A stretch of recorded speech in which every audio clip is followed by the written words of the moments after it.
but its modest frame belies the heavy load it's been carrying for the last 4 weeks. Some of us were just really breaking down from the stress. After a mountain of paperwork, the Moderna vaccine finally arrived. And since then, Rossi pharmacist Ambar Kalisker says the shop has been overrun with appointment requests. Our rollout plan went out the window. Kalisker's family has owned Rossi since the early 1990s, and he says he noticed his usual customers who live in this predominantly Black and Latino neighborhood weren't the ones scooping up the slots. Who was coming? Mostly patients from Long Island, Manhattan, Westchester. We can kind of very clearly tell who's here for the vaccine, who's here for normal pharmacy business. So how do you know? They're white and they look confused. Rossi is like many other pharmacies and clinics now on the front lines of an equity crisis when it comes to who is receiving vaccines in such high demand and short supply.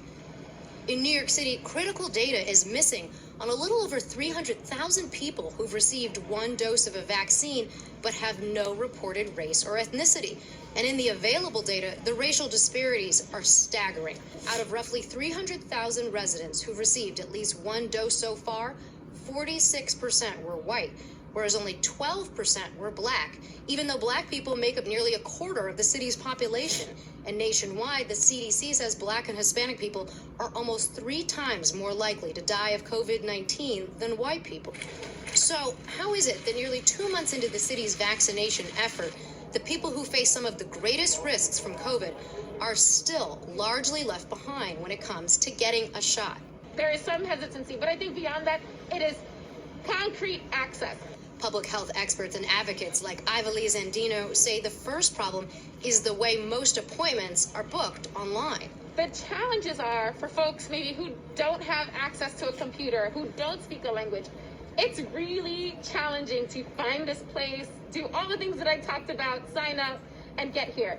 Beyond that, there's a lot of eligibility requirements. Then there's the issue of where to go for a shot. State and local leaders have promised more efforts to reach minority communities and point to mass vaccination sites like this one at Yankee Stadium that's limited to Bronx residents, but it's a frustrating solution if you can't get there. This site at Yankee Stadium isn't the most accessible to folks in the North Bronx.